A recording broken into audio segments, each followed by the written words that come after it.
వారు స్వయంగా అనేక సభల్లో చెప్పారు, కాంగ్రెస్ పార్టీ అధికారంలోకి వస్తే మొదటి ఏడాదే 2 లక్షల ఉద్యోగాలు టీజీపీఎస్సీ ద్వారా నింపుతామని చెప్పి. 2 లక్షల ఉద్యోగాలు దేవుడెరుగు.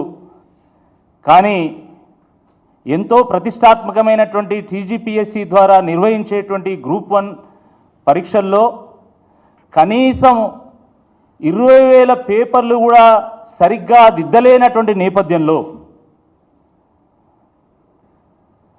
పిల్లల భవిష్యత్తును, ఈ రాష్ట్ర పరిపాలనకు దిశా నిర్దేశం చేసేటువంటి ఈ గ్రూప్ 1 యాస్పిరెంట్స్ యొక్క తలరాతను వీళ్ళు 2 నిమిషాల్లో కొట్టేసినటువంటి సందర్భంలో ఈరోజు మనం తెలంగాణ భవన్లో ఈ ప్రెస్ మీట్లో మాట్లాడుకోవడం నిజంగా చాలా దురదృష్టకరం. ఎందుకంటే గ్రూప్ 1 పరీక్షలు చాలా సంవత్సరాల తర్వాత జరుగుతూ ఉన్నాయి. సంవత్సరాల పాటు వేల లక్షల మంది ఈ పరీక్ష కోసం ప్రిపేర్ అవుతూ ఉన్నారు. 563 పోస్టులుంటే టీజీపీఎస్సీ వెల్లడించినటువంటి ఫలితాల ప్రకారం, జిఆర్ఎల్ ప్రకారం టాప్ 500లో ఒక్కరంటే ఒక్కరు కూడా తెలుగు మీడియం సంబంధించినటువంటి యాస్పిరెంట్ లేకపోవడం నిజంగా ఆశ్చర్యాన్ని కలిగిస్తూ ఉన్నది. 563 పోస్టులుంటే ఈ తెలుగు నేల మీద, ఈ తెలంగాణ గడ్డ మీద నిర్వహించినటువంటి తెలంగాణ పబ్లిక్ సర్వీస్ కమిషన్ నిర్వహించినటువంటి పరీక్షలో ఒక్కరంటే ఒక్కరు కూడా తెలుగు మీడియం వాళ్ళు లేరంటే ఇది ఎన్ని అనుమానాలకు తావిస్తున్నదో ఒక్కసారి అర్థం చేసుకోవాలి. దేశ భాషలందు తెలుగు లెస్స అని ఆంధ్రభోజుడు కృష్ణదేవరాయలు గారు అన్నారు. కానీ దేశ భాషలందు తెలుగును లెస్సు చేసే విధంగా ఈ రాష్ట్ర ప్రభుత్వం నిర్వాహకం ఉండడం నిజంగా విచారకరమైంది. రేవంత్ రెడ్డి గారు, రాష్ట్ర ముఖ్యమంత్రి గారు, నేను రైతునన్నాడు, రైతు బిడ్డనన్నాడు, రైతులను ఈరోజు బజారు పాలు చేసిండు. నేను రియల్ ఎస్టేట్ బిజినెస్ మ్యాన్ అన్నాడు, ఈ రాష్ట్రంలో రియల్ ఎస్టేట్ను మొత్తం కుప్పగూల్చిండు. నేను ప్రభుత్వ పాఠశాలల్లో చదువుకున్నా అన్నాడు. ఈయన అధికారంలోకి వచ్చిన తర్వాత నేటికి 2000 చిల్లర ప్రభుత్వ పాఠశాలను మూసివేసిండు. నేను తెలుగు మీడియంలో చదువుకున్నా అన్నాడు. టీజీపీఎస్సీ ఫలితాల ద్వారా తెలుగును మొత్తం ఖతం చేసిండు ఈ రాష్ట్రంలో. ఇది వాస్తవం. ఇది తెలుగు భాష కోసం, తెలుగు ప్రజల ఆత్మ గౌరవం కోసం తెలుగుదేశం పార్టీని స్థాపించి ఢిల్లీలో తెలుగు ప్రజల ఆత్మ గౌరవాన్ని ఇనుపడింపజేసినటువంటి ఘనత ఎన్టీ రామారావు గారిది. తెలంగాణ యాసలో తెలంగాణ రాష్ట్రం కోసం, స్వపరిపాలన కోసం ఢిల్లీ మెడలు వంచి రాష్ట్రాన్ని సాధించినటువంటి చరిత్ర కేసీఆర్ గారిది. కానీ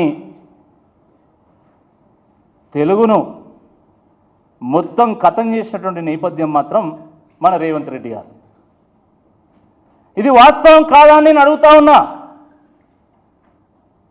563 పోస్టులో టాప్ 500లో ఒక్కరు కూడా తెలుగు మీడియం విద్యార్థి లేనప్పుడు మీరు ఒక్క మాట చెప్తే సరిపోతుంది కదా.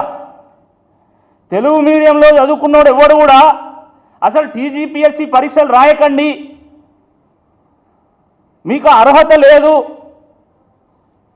మీరు ఎవ్వరు కూడా ఎంఆర్ఓలు, డిప్యూటీ కలెక్టర్లు, డిఎస్పీలు, ఎంపీడీఓలు అయ్యేటువంటి సత్తా మీకు లేదు, మీరు చాతగానోళ్ళు అని చెప్పేస్తే అయిపోతుంది కదా. అంత మాత్రం దానికి మళ్ళీ వాళ్ళందరినీ పిలుచుడెందుకు, వాళ్ళందరినీ పరీక్షలకు పిలుచుడెందుకు, పరీక్షలు రాయించుడెందుకు, పేపర్లు దిద్దుడెందుకు? అచ్చా తక్కువ మంది ఏం రాయలే మరి తెలుగులో. దాదాపు 40% మంది తెలుగు మీడియం వాళ్ళు పరీక్ష రాసింది. సుమారుగా 20,000 మంది రాస్తే 12,200 చిల్లర ఇంగ్లీష్ మీడియంలో రాస్తే 7,700 మంది చిల్లర తెలుగు మీడియంలో రాసిళ్ళు. అంటే సుమారు 40% యాస్పిరెంట్స్ పరీక్ష రాసినప్పుడు వచ్చినటువంటి ఫలితాల్లో క్వాలిఫైడ్ పీపుల్లో లేకపోతే టాపర్స్లో 40% లేకపోయినా కనీసం 30%, 20%, 10% అని ఉండాలి కదా. అసలు ఏం జరిగిందని చెప్పి ఈ సందర్భంగా మేము ప్రశ్నిస్తూ ఉన్నాం. మాతృమూర్తిని, మాతృభూమిని, మాతృభాషను అవమానపరిచినటువంటి ఘనత కేవలం ఈ రేవంత్ రెడ్డి గారికే దక్కుతుందని చెప్పి ఈ సందర్భంగా నేను గుర్తు చేస్తున్నా. ఆయన తెలంగాణ తల్లి ఇట్లుండకూడదు, నేను ఎట్లా చూపెడితే మీరు అట్లనే చూడాలి తెలంగాణ తల్లిని అని చెప్పి తెలంగాణ తల్లిని మార్చి మాతృమూర్తిని అవమానపరిచాడు. మొత్తం ఈ తెలంగాణ దివాలా తీసిందని, మొత్తం డొల్లాని ఏమి లేదు తెలంగాణలో అని చెప్పేసి ఈ మాతృభూమిని అవమానపరిచాడు. ఈరోజు అసలు తెలుగు మీడియం చదువుకున్నాడు అక్కర్లేడు, అసలు తెలుగు మీడియంలో ఎవరు చదువుకోకండి, తెలుగు మీడియంలో చదువుకుంటే మీకు ఒక్క పోస్టు కూడా రాదని చెప్పి ఈరోజు తెలుగు భాషను, మాతృభాషను అవమానపరిచిండు. ఇది వాస్తవం కాదా అని చెప్పి ఈ సందర్భంగా నేను అడుగుతా ఉన్నాను. ఆ మధ్యలో గ్రూప్ 1 మీద, ఇతర పరీక్షల మీద చర్చ జరుగుతున్నటువంటి నేపథ్యంలో ప్రభుత్వం ఏం చెప్పింది అంటే అసలు తెలంగాణ అకాడమీ ప్రామాణికమే కాదని చెప్పింది, వికీపీడియా ప్రామాణికం అని చెప్పింది. వికీపీడియా ఎట్లా ప్రామాణికం అవుతుందని నేను అడుగుతున్నా. వికీపీడియాలో మీలాంటోళ్ళు నాలాంటోళ్ళు రాస్తే వికీపీడియాలో మ్యాటర్ వస్తుంది.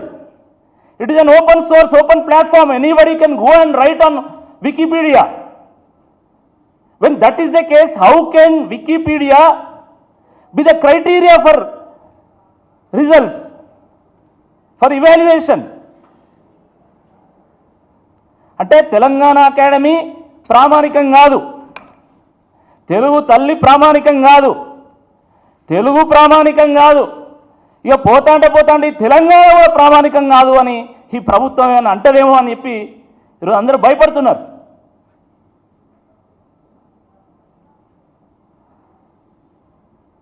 యూపీఎస్సీ చైర్మన్ బుర్రా వెంకటేశం గారు టీజీపీఎస్సీ చైర్మన్ బుర్రా వెంకటేశం గారు వారు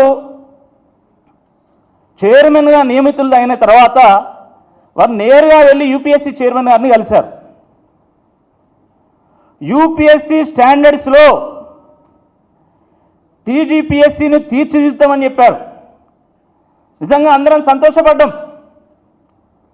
ఎందుకంటే ఒక రాష్ట్ర పబ్లిక్ సర్వీస్ కమిషన్ అనేది ఎప్పుడు కూడా యూపీఎస్సీతో పోటీ పడాల.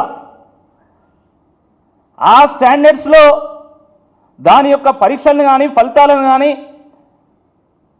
నిర్వహించగలగాల. కాబట్టి టీజీపీఎస్సీని కూడా యూపీఎస్సీ స్టాండర్డ్స్లో తీర్చిదిద్దుతారని చెప్పేసి అందరం కూడా సంతోషపడ్డాం.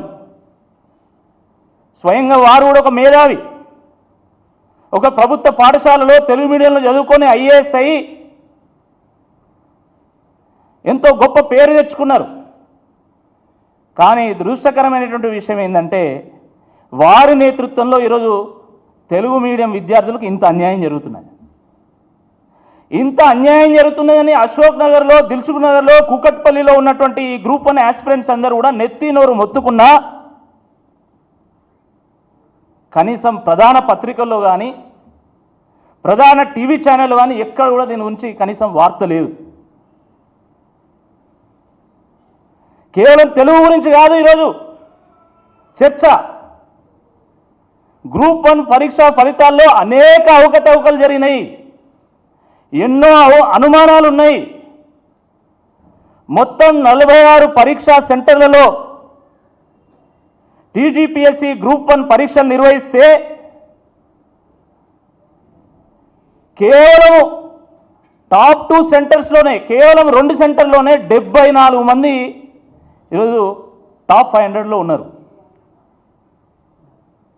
మొత్తం టాపర్లందరూ కూడా ఒక 10-15 సెంటర్లోనే ఉంటారు. మిగతా సెంటర్లో అసలు టాపరే లేరు. అది ఎట్లా సాధ్యమవుతుందని నేను అడుగుతున్నా. లక్షల మంది గ్రూప్ 1 కోసం వాళ్ళు అప్లికేషన్ పెట్టుకుంటే ప్రిలిమ్స్ ద్వారా 25,000 మందిని సెలెక్ట్ చేస్తే 20,000 మంది పరీక్ష రాసింది. అంటే వీళ్ళందరూ కూడా ఎంతో కొంత నాలెడ్జ్ ఉన్నటువంటి వాళ్ళు, టాలెంట్ ఉన్నటువంటి వాళ్ళే. ఎవరు పడితే వాళ్ళు రాయలేదు. ప్రిలిమ్స్లో క్వాలిఫై అయినటువంటి వాళ్ళు రాసిండ్రు. మరి రాసినప్పుడు అన్ని సెంటర్లలో యావరేజ్గా ఫలితం రావాలి, కానీ కేవలం 1-2 సెంటర్లు లేదా కొన్ని సెంటర్లో ఫలితం వచ్చుడైంది. కొన్ని సెంటర్లలో అయితే ఒక్కరు కూడా క్వాలిఫై కాదు, ఒక్కరు కూడా టాప్ 500లో లేరు. అది ఎట్లా సాధ్యమవుతుంది అని చెప్పి ఈ సందర్భంగా అడుగుతా ఉన్నాం. ఉదాహరణకి మీరు చూడండి, 18th సెంటర్లో 10% సక్సెస్ రేట్ ఉన్నది. 19th సెంటర్లో కూడా ఇంచుమించుగా అట్లనే ఉన్నది. 4th సెంటర్లో 0.2% సక్సెస్ రేట్ ఉంది. ఒక సెంటర్లో 10% సక్సెస్ రేట్ ఎట్లుంటుంది, ఇంకో సెంటర్లో 0.2, 0.3 ఎట్లుంటుంది? దీనికి ఏం సమాధానం చెప్తుంది టీజీపీఎస్సీ అని చెప్పి ఈ సందర్భంగా నేను ప్రశ్నిస్తూ ఉన్నాను. కేవలం అదే కాదు, పక్క రూల్ నెంబర్లకు సేమ్ మార్కులు వచ్చినటువంటి కేసులు సుమారుగా 1,300 ఉన్నాయి. దగ్గర వచ్చినటువంటి మార్కులు అయితే అనేకం ఉన్నాయి. ఉదాహరణకి రూల్ నెంబర్ 2, 4, 6, 8 ఉన్నాయి అనుకోండి. 430, 432, 435, 438 ఇట్లా వస్తున్నాయి మార్కులు. అది ఎట్లా సాధ్యం?